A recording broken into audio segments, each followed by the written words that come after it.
Welcome back नाज़रीन। Programme एक दफ़ा वल खुश आमदीद आदे हैं नाज़रीन। अज के प्रोग्राम में असां गल करेंदे पे हैं ਜਿਹੜੇ फलदार दरख्त हैं उन्हों की शाख तराशी किवें की बन सकती है, तो उनके हवाले नाल क्या एहतियात असा को इस्तेमाल करनी चाहिए। तो ही हवाले नाल साडे नाल मौजूद हैं डॉक्टर हफीजुर रहमान साहब। डॉक्टर साहब नाल पहले गल थी है तो पहले कि शाख तराशी किहड़े मौसम में करनी चाहिए, किहड़े पौधों की करनी चाहिए, तो उहदे आस्ते किहड़ी एहतियात करनी चाहिए। तो ही हवाले नाल मजीद उन्होंने सिलसिला जारी रखें। जी डॉक्टर साहब, सबसे पहले अब मैं दूसरा सवाल आपसे करना चाहूँगा कि अगर शाख तराशी की जाती है, अमूमन आपने बताया कि इसके बहुत से फ़वाइद भी हैं, क्या फलदार दरख्तों की पैदावार पर और उनके मयार पर इसका असर होता है?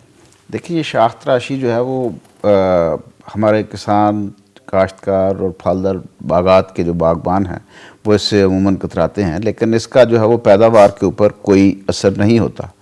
उसकी वजह ये है, मैं आपको एक मिसाल देता हूँ कि किन्नों का ही तरशावा फल का एक आप पौधा लेते हैं जिसकी आप शाख तराशी नहीं करते, तो उसके ऊपर जो है वो 2000-3000 तक दाने लग गए, लेकिन उनका साइज छोटा रह गया। वजन के लिहाज से तो वो उतने ही होंगे, लेकिन अगर आप शाख तराशी करते हैं, उसके फल की तादाद बेशक आधी हो जाए, तो एक तो इंडिविजुअल फल का साइज बेहतर हो जाएगा, वजन के लिहाज से आपकी पैदावार उतनी चली जाएगी, और जो है वो बहुत ज़्यादा लेकिन छोटे साइज़ के फलों की निस्बत उनकी मार्केट में कीमत ज़्यादा होगी, तो म्यार जो है वो बेहतर होगा। पैदावार के ऊपर इसका कोई ख़ास असर नहीं है। अगर म्यार अच्छा है तो मार्केट में जो है वो बागबान हजरात को उतनी ही उसकी प्राइस या कीमत ज़्यादा मिलेगी पैदावार के लिहाज से। तो इसका पैदावार के ऊपर कोई बुरा असर नहीं है, बल्कि अच्छा असर है।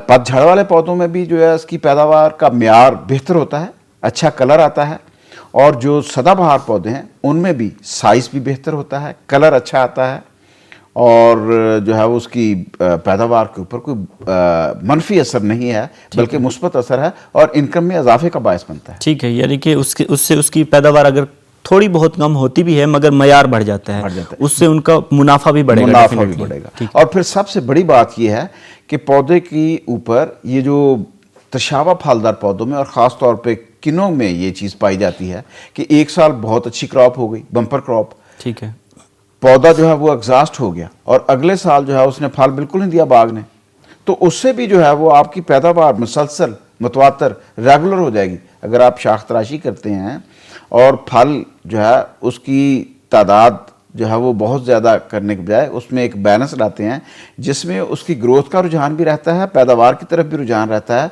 तो वही पौधा अगले साल भी पैदावार देने के काबिल रहता है।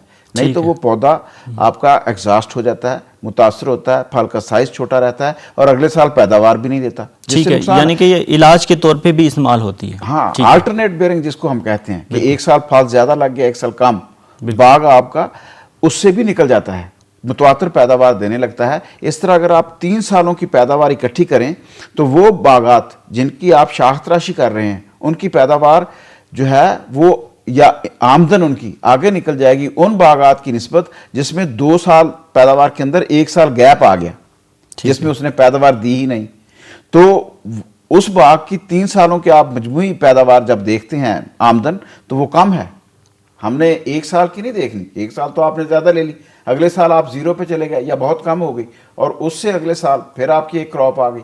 इसी तरह से एक उस बाग की अगर आप जो मुसलसल 3 साल तक आपको यूनिफॉर्म अच्छे म्यार का फल दे रहा है, उसकी पैदावार आप 3 सालों की एवरेज निकालेंगे तो आपको जिसकी आप शाख तराशी कर रहे हैं उसकी आमदन ज़्यादा होगी कंपैरेटिवली उस बाग की निस्बत जिसमें आप शाख तराशी नहीं कर रहे और 1 साल आप गैप ले रहे हैं। ठीक हो गया, ठीक है। डॉक्टर साहब, अब हम आते हैं शाख तराशी के तरीक़ों की तरफ। डेफिनेटली इसके मुख्तलिफ तरीके होंगे, मैं चाहूँगा आप उन पर रोशनी डालें। हाँ, देखिए, एक जो है वो ये मुख्तलिफ सिस्टम है पौधे को ट्रेन करने के, जो है वो शाख तराशी के हवाले से वो तरबियत में ये आ जाता है कि आपने, और ये ख़ास तौर पे पतझड़ वाले पौधों में आता है कि सेंटर लीडर रखना है, ठीक है, ओपन सेंटर रखना है, वेस शेप देनी है उसको, तो ये मुख्तलिफ शक्लों के लिहाज से उसकी प्रूनिंग करते हैं। ठीक है, अगर आपने उसको कोई शक्ल नहीं देनी, जो है वो उसकी कैनोपी गोल रखनी है, तो वो उसकी उसमें चला जाएगा वेस शेप में। अगर आप उसको सेंट्रल लीडर रखते हैं तो फिर उसकी शाख तराशी और तरह से हो जाएगी। अगर आप उसका ओपन सेंटर रखते हैं फिर उसकी शाख तराशी और तरह से हो जाएगी। ठीक है, 3 तरह से अलग है। अगर हम इनको थोड़ा सा डिटेल में डिस्कस करें, अगर हम इसको वेज शेप रखना चाहते हैं तो उस सूरत में किस तरह शाख तराशी की जाए? उस सूरत में यह है कि इब्तदाई जब उसके मराहल में जब उसकी तरबियत हो रही होती है तो उसके 4 मेन लेम ऊपर से सेंटर को जो है वो लीडर जो एक शाख जा रही है उसको काटते हैं तो उसके 4 लेम निकलते हैं। उनको हम यूनिफॉर्मली डिस्ट्रीब्यूट करके तो उनको ग्रो करने देते हैं। कैनोपी एक पौधे की गोल बन जाती है। लेकिन अगर आप सेंट्रल लीडर रखना चाहते हैं तो उसमें जो है वो सेंटर को ग्रो करने देते हैं और अल्टरनेट शाखों को ऊपर तक उसके काटते चले जाते हैं। उसमें हाइट पौधे ज़्यादा ले जाते हैं जिसमें पिकिंग के प्रॉब्लम बाद में आ जाते हैं। इसी तरह से अगर ओपन सेंटर रखना है तो तब भी सेंटर जो है उसमें से उसकी शाख तराशी करते हैं ताकि उसके अंदर पूरी प्रॉपर धूप आए। ये ज़्यादातर इस किस्म के सिस्टम जो है वो आड़ू जो है उनके अंदर अपनाए जाते हैं। इसी तरह से जो है वो खुबानी वाले पौधे जो हैं उनके अंदर ये अपनाए जाते हैं। सेब के अंदर ये सिस्टम ज़्यादातर पतझड़ वाले जितने पौधे हैं उनमें ये तरीके अपनाए जाते हैं। जो एवरग्रीन है उनकी कैनोपी जो है वो राउंड शेप में जो एक प्रॉपर है उसमें रखते हैं और उसको जो है वो एक ख़ास लेवल तक रखते हैं ताकि उसमें पिकिंग भी आसान हो। उसके ऊपर स्प्रिंग जितने आपके बागबानी के अवामिल हैं जो लेबर ने करने हैं वो उसमें आसानी रहे, हार्वेस्टिंग आसान हो, फल के तोड़ने की, शाख तराशी आपकी सालाना आसान हो, लैडर वर्क कम से कम हो, सीढ़ियाँ कम से कम लगानी पड़े और उसके अंदर स्प्रे का अमल भी पावरफुल मशीनों के बजाय मैनुअली भी आसान हो सके। अगर मशीन से भी करना है तो बहुत ज़्यादा आपको पावर वाली मशीनें इस्तेमाल ना करनी पड़े। ठीक है, बल्कि मैं अपने नाज़रीन को भी आसान लफ्ज़ दस देवां कि ਜਿਹੜੇ पौधे होंगे जिन्हां दी कैनोपी जिन्हां दा छत असां गोल रखना है उन्हां दा असां जिहड़ा टिप है उनकी उतली साइड तो उनकी शाख तराशी करेंगे तो कई पौधे इहो समय होंगे जिन्हों को असां रोशनी पहुँचाना चाहते हैं उन्होंने सेंटर जिवें आड़ू का दरख्त थी गया उन्होंने सेंटर चू असां उनकी प्रूनिंग या शाख तराशी करेंगे ताकि उत्थे हवा ते धुप का असर जिहड़ा है वध तो वध होवे ते पैदावार इजाफा भी थी। अच्छा डॉक्टर साहब, मैं मज़ीद ये जानना चाहूँगा कि शाख तराशी के दौरान पौधों को ज़ख़म लगते हैं, उससे बीमारियों की आप क्या समझते हैं, ससेप्टिबिलिटी बढ़ जाती है और उससे बचने के लिए क्या किया जाए? क्या वैक्स लगाई जाए या कोई पट्टी वगैरह उस पर बांधी जाए? क्या एहतियाती तदबीर? बहुत अहम सवाल है। देखिए जिस तरह से जो है वो ज़ख़म आ जाता है, किसी को चोट लग जाती है तो उसके ऊपर पट्टी करते हैं। क्यों करते हैं? ताकि इन्फेक्शन वहाँ से और गलने सड़ने का अमल वो उसको रोका जा सके। इसी तरह से पौधों के अंदर भी जब शाख तराशी करते हैं तो उसके साथ साथ जैसे जैसे शाख तराशी होती जाती है उसमें फफूंद को शद्वियात का स्प्रे भी करते हैं। ठीक है, ताकि जो छोटे ज़ख़म उसके अंदर आ रहे हैं उनके ऊपर फफूंद ना लगे, उसको कवरेज हो जाए।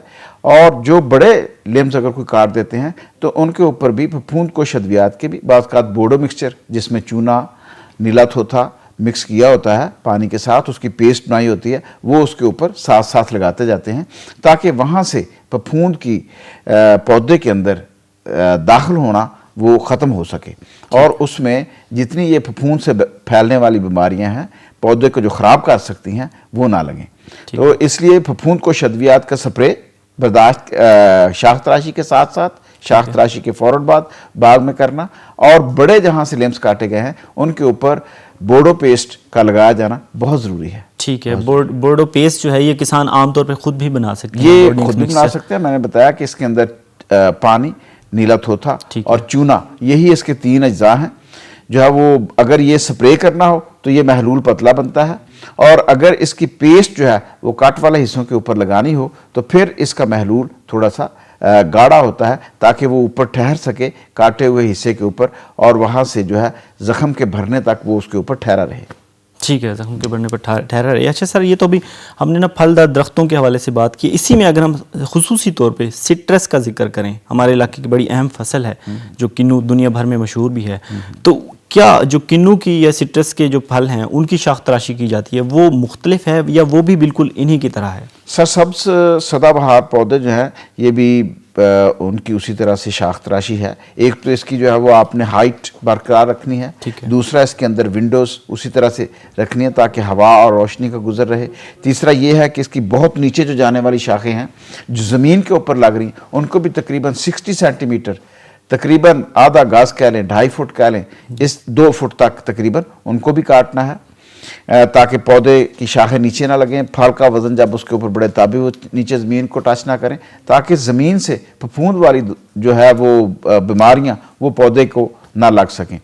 तो ये एक उसकी शक्ल जो है, एक उसकी हाइट, और फिर उसको ताकि वो नीचे, और बहुत ऊंचा भी उसको नहीं करना। अगर उसको बहुत ऊंचा काट देंगे ज़मीन से तो उसके जो तना है उसको जब गर्मियों में जून मई की धूप डायरेक्ट हिट करेगी तो वो भी उसके अंदर जो है वो उसको ख़राब करने का बायस बनेगी। फल के ऊपर भी अगर बहुत ज़्यादा जब जून की गर्मी झुलसा देने वाली पड़ेगी तो उसके फल को एक साइड उसकी सोखे वाली हो जाती है, वो भी उसका ताकि असर ना रहे, उसकी मुनासिब शाख तराशी, जैसे कि मैंने अर्ज़ किया था कि 20-25% तक उसकी शाख तराशी जो है वो उसके अच्छे असरात हैं, जिसकी ना तो पैदावार के ऊपर कोई कमी आती है और ना ही जो है वो बहुत ज़्यादा धूप जो है वो असरअंदाज होती है फल के ऊपर। हमारा क्योंकि गर्म मुल्क है, ये गर्म इलाकों का फल है ये, जिसमें सिट्रस दर्शावा फल है, तो इसकी शाख तराशी मुनासिब 25 के दरमियान अगर रहे वो उसकी सालाना शाख तराशी तो उसके ठीक है करना चाहिए। बहुत शुक्रिया डॉक्टर साहब, प्रोग्राम का वक्त खत्म हो जाता है और मैं बेहद ममनून हूँ कि आप अपने कीमती वक्त में से हमारे लिए अपने वक्त निकाला। नाज़रीन, तुसां अज दा प्रोग्राम मुलाहिजा फरमाया, अज तुसां तुहाकू जेह्ड़ा ना शाख तराशी दे हवाले नाल काफ़ी मुफीद मालूमात डॉक्टर साहब ने फराहम की थी। अगले प्रोग्राम में नए मौजू नाल हाजिर थी सो इजाज़त देसो, अल्लाह हाफिज़।